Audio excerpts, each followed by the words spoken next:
Seringkali kita perhatiin teman-teman ya di game-game modern atau mungkin game triple A gitu ya, kalau misalkan ada karakter pakai jubah atau mungkin pakai kain yang panjang gitu, entah lagi diem atau lagi jalan. Nah, biasanya si kainnya itu ikut melambai gitu ya, seperti ketiup angin atau bahkan ada bendera gitu ya, kayak di game-game GTA atau game RDR gitu ya, ada yang ketiup angin juga. Nah, teman-teman kalau misalkan penasaran gimana cara bikinnya di Unity, bismillah kita bahas bareng-bareng. Yang barusan teman-teman lihat itu namanya itu cloth physics gitu. Nah, jadi cloth physics itu semisal gini. Teman-teman bayangin kan kalau misalkan kita bikin rigid body biasa gitu ya, ditempelin ke sebuah objek, ketika objeknya jatuh, ya kan nanti benturannya itu bakal mengikuti ini ya, bentuk 3D model dari objek tersebut ya, atau mungkin bentukan collidernya lah.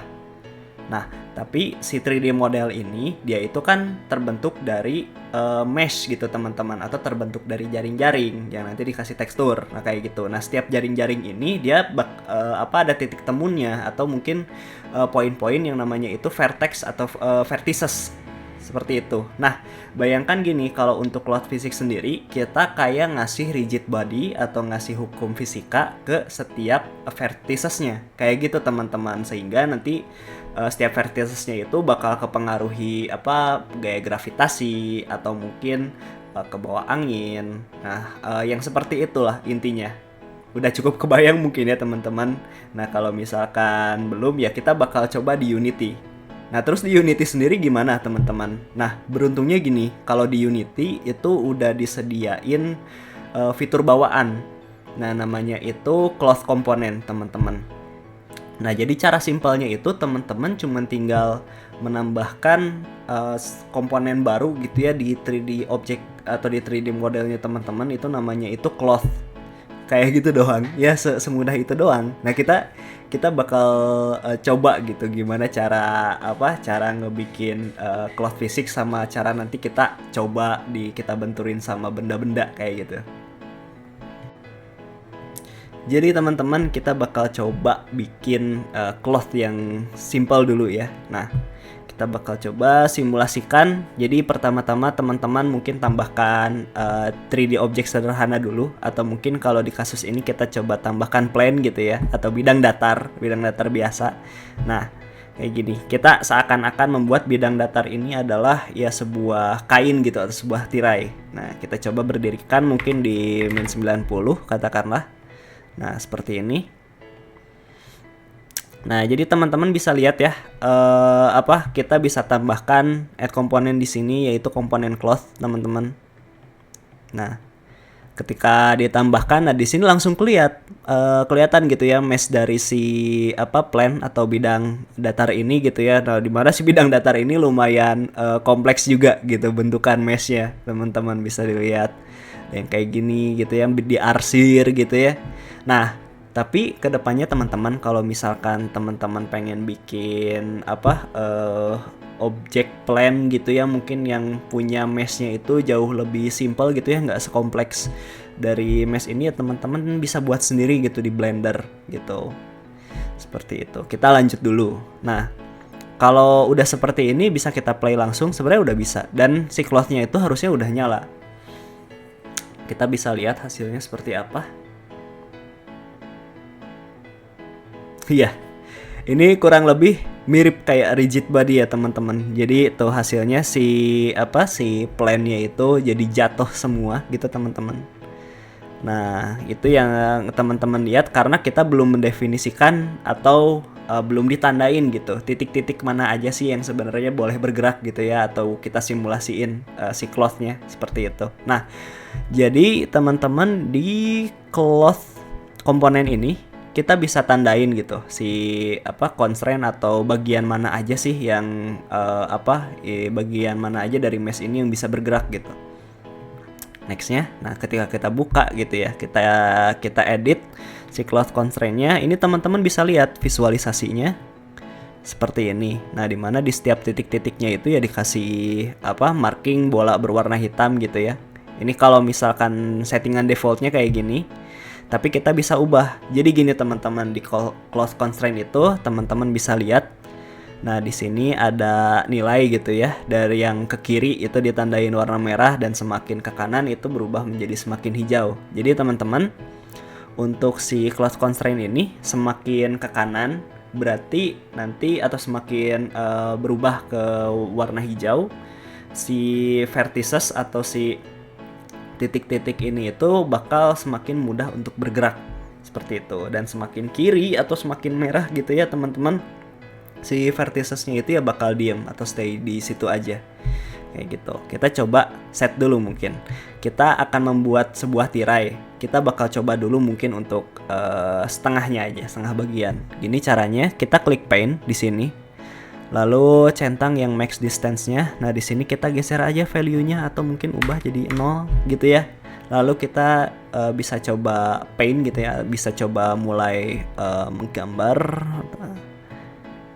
si titik-titiknya. Nah, kita akan kasih dulu setengah di sini teman-teman, dan juga kita untuk setengah lagi kita coba mungkin satu di satu gitu ya teman-teman. Nah, ini teman-teman bisa lihat. Nah, seperti ini. Lalu kita bakal coba seperti itu. Apa yang terjadi teman-teman?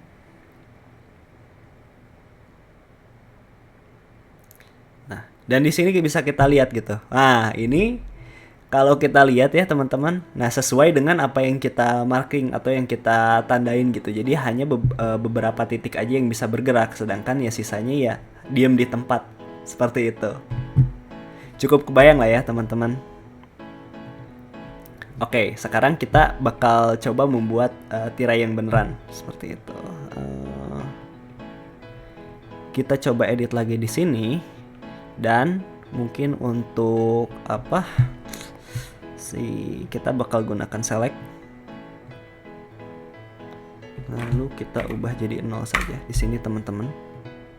Nah, kemudian untuk sisanya kita coba select lagi, lalu kita ubah menjadi warna hijau seperti ini. Begitu teman-teman. Nah, lalu sebelum kita ke sana, kita bisa tambahin dulu external acceleration-nya. Jadi kita bisa kayak menambahkan efek angin gitu ya. Kalau misalkan setiap titik ini mungkin kita bakal coba kasih kecepatan gitu ya, X-nya berapa, Y-nya berapa, atau Z-nya berapa. Kita bakal coba meniup ke depan, yaitu dengan cara membalikan random acceleration di 10 untuk Z-nya. Kita bakal coba lihat hasilnya. Bismillah, bagaimana teman-teman? Kita coba lihat. Nah, kurang lebih seperti ini. Iya. Nah, begitu teman-teman. Dan sebenarnya teman-teman bisa ubah, nggak langsung harus dari editor dulu gitu ya. Bahkan pas lagi mode play juga ya teman-teman bisa ubah kecepatannya. Seperti itu. Nah, biar kelihatan seperti ini. Nah, atau teman-teman bisa menambahkan random acceleration biar terlihat lebih natural.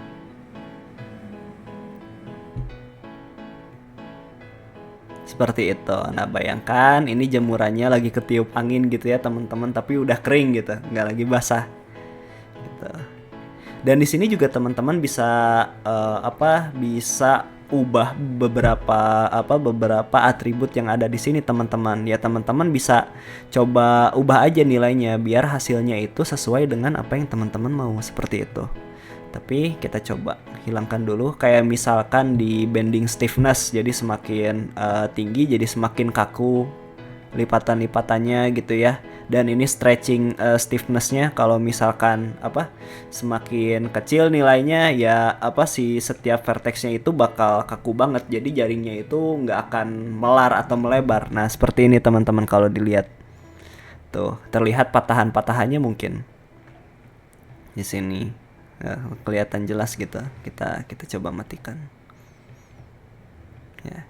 Jadi kurang lebih seperti itu teman-teman. Nah, selanjutnya apa? Kita bakal coba membuat objek yang bisa mempengaruhi gerakan atau mungkin ya kita buat benda yang bisa mengganggu si kainnya gitu teman-teman. Nah, kita coba simulasikan dengan mungkin sebuah kapsul gitu teman-teman. Nah, oke, di sini ada objek kapsul, kita coba ubah mungkin ukurannya gitu ya teman-teman, di 3. Nah, jadi gini teman-teman, kalau untuk cloud physics atau cloud komponen bawaan Unity, collider atau mungkin ya objek yang bisa mempengaruhi si cloudnya itu cuma 2 jenis aja teman-teman. Kayak misalkan kayak misalkan ya kapsul sama sphere, atau mungkin ya cuman bola aja. Jadi 2 objek itu teman-teman. Nah, kenapa? Ya mungkin ini memang aturan dari Unity-nya gitu ya, dimana kalau ya biar kelihatan lebih natural ya cuman 2 tipe collider itu aja yang disupport gitu teman-teman. Nah, jadi mau tidak mau ya kita bakal coba pakai sebuah kapsul gitu. Nah, caranya gimana teman-teman? Nah, di sini teman-teman bisa fokus ke atribut. Mungkin nggak kelihatan ya teman-teman. Kita coba pindah ke sini. Ini hierarki. Nah, di sini ada atribut yang namanya itu kapsul collider dan spiller collider. Kita coba tambahkan kapsul collider yang sudah kita buat tadi gitu ya. Nah, di sini size-nya kita 1, elemen 0, kita coba masukkan si kapsul yang ini ke kapsul collider seperti itu. Udah, itu aja, simple teman-teman. Kita bakal coba.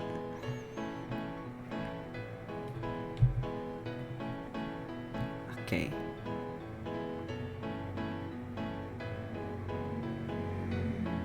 Sip. Oke. Kita bakal ubah-ubah dulu ya, teman-teman di sini. Seperti itu. Ya. Kita bakal coba untuk mendorong si kapsulnya. Nah. Ya, kurang lebih seperti inilah, teman-teman. Pelan terdorong ya, kemudian mulai tertembus kayak gitu. Nah, di sini teman-teman ya bisa sesuaikan aja mulai dari stretchingnya segimana atau mungkin bendingnya juga segimana kayak gitu. Kita coba use tether, kalau nggak pakai gravity seperti apa. Nah, kalau misalkan kita nggak pakai gravity atau tanpa dipengaruhi gravitasi ya dia velocity-nya sesuai dengan state terakhirnya gitu. Dan kelihatan gak natural. Mungkin ini kalau teman-teman berada di luar angkasa gitu ya, bakal cocok. Seperti itu. Ini yang plan. Kita coba pakai gravity. Tuh.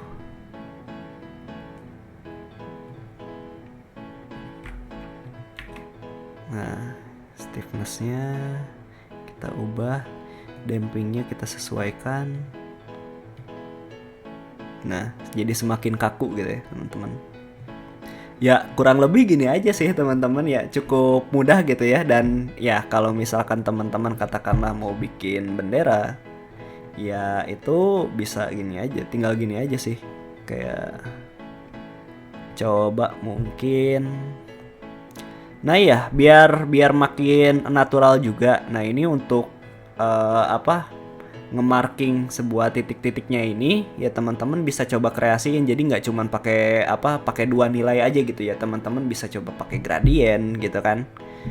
Misalkan kita coba buat seperti inilah. Ini terus kita kasih max distance. Nah, seperti ini. Wes.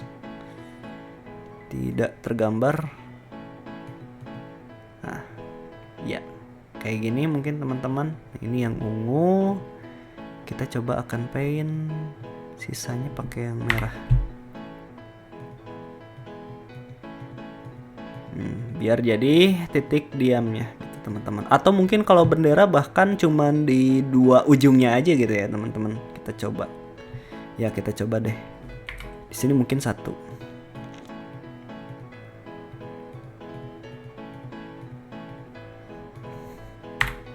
Terus ini 0. Ya. Oke, gitu. Lalu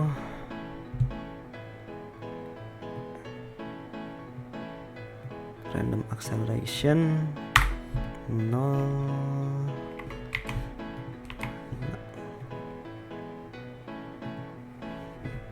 kita coba ya teman-teman.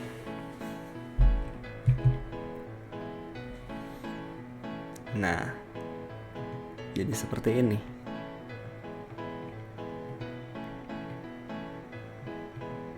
Dan ya kita matikan saja gizmonya.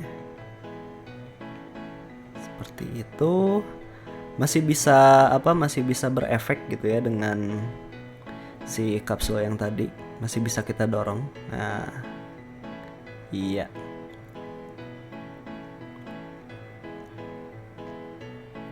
Cukup mudah ya teman-teman tutorial kali ini ya, karena secara fitur udah disediain. Selanjutnya aku mau coba spill teman-teman kalau di gameku sendiri ini kayak gimana. Nah teman-teman bisa lihat gitu ya. Nah ini si 3D modelnya gitu ya, MC yang ceweknya gitu. Ini teman-teman.